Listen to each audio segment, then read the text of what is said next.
Hi everyone! It's been a while since I've made a video, but I have been wanting to make one for a little while to introduce you to my new pet tarantula. So let's do it! This is Dax. Let me hold them up to the camera. And you can see the tarantula right there with very light colored legs.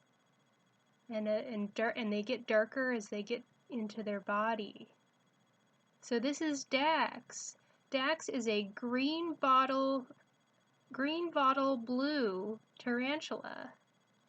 As you can see, they don't have a lot of green or blue colors on them right now, but they will when they get older. Their colors change as they grow.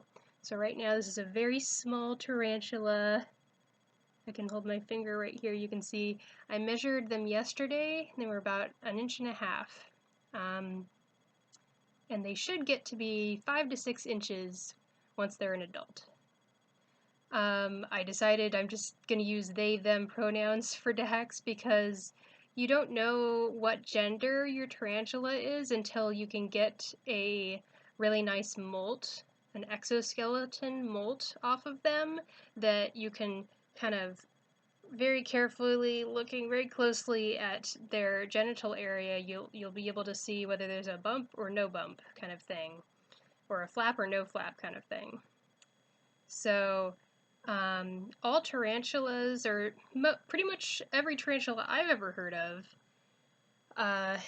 lives to be much older if they're female, and if they're male, they basically get to adulthood and they want to find a mate, and then they usually don't live much longer than that, if they even live longer than that. Sometimes the female eats them after they've mated. And that's just how it is for males. So generally when you're a tarantula keeper like me, you want a female really bad, because the female will live like 20, 30 years if they're really healthy. I mentioned that Dax is a Greenbottle Blue.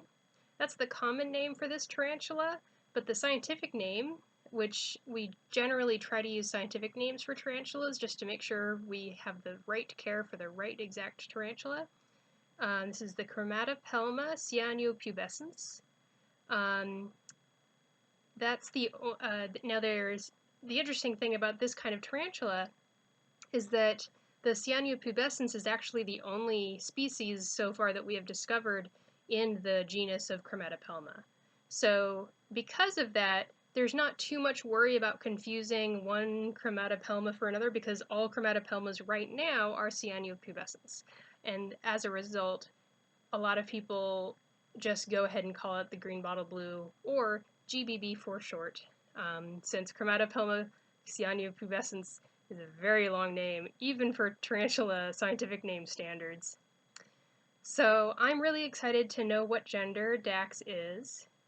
It'll be really exciting once we get to that point. I'm not sure how fast they are going to grow, but it'll be using molts. At each molt, they will grow a little bit bigger, and the bigger they get, the easier it'll be to sex it. And as you can see, I've got this little deli cup that I got at QFC, and I've filled it with substrate, and also I filled it with cork bark and sphagnum moss and this fake leaf and a little bottle cup or bottle cap to use as a cup of water. So when it'll happen now, but also as Dax becomes an adult, they're going to be webbing their enclosure a lot. That's something that's very specific to this species of tarantula, the cyanopubescens, GBB.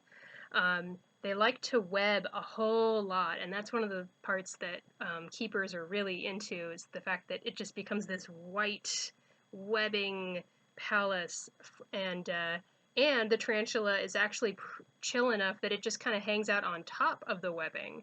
So you have this very colorful tarantula that's green and blue, and it also has an orange booty against this white webbing background. So it ends up being pretty cool once they're an adult.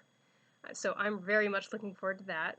I'm also really excited because one of the reasons I got a new tarantula is because my wonderful, wonderful tarantula Marion, who is a common name Chilean rosehair. Her scientific name is the Grammostola porteri, and they are known to fast for long periods of time. So I will buy food for Marion, and then she'll have like one cricket, and then if I put in another one, she might have a second cricket, and then she doesn't have anything else. Like, I'll put a cricket in, and she will ignore it for 24 hours. I have to take it out again. So it's kind of been a hassle to try to figure out, is she gonna eat? Is she not gonna eat? So she's literally had, like, maybe on average, 2 to 3 crickets every month. That's it.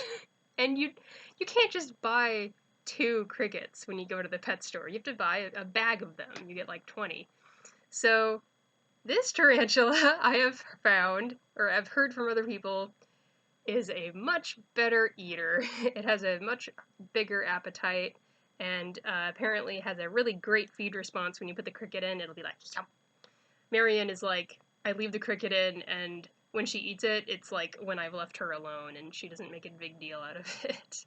But this one will be like jumping on it immediately. So it's nice because I know that the cricket has been eaten, so I don't have to keep checking back to see if I should take it out. Generally, you don't want to leave dead crickets inside of an enclosure, uneaten crickets, because they can attract mold, and you don't want that. So that's why with Marion, I have to be really careful that I'm remembering, did I put a cricket in? Let's see if she's eaten it. And I have to like hunt through the whole enclosure. So hopefully with Dax, they will just eat it up immediately and I won't have to think about it. So this is a 7-minute long video, but I just wanted to share a little bit. You can also see little dark feet at the end of their legs, which is pretty great, and you can see a pattern on their apostosoma, or their booty. So yeah, this is my really, really cool baby tarantula, also known as a tarantula sling, short for spiderling. Dax, the GBB. Welcome to the family.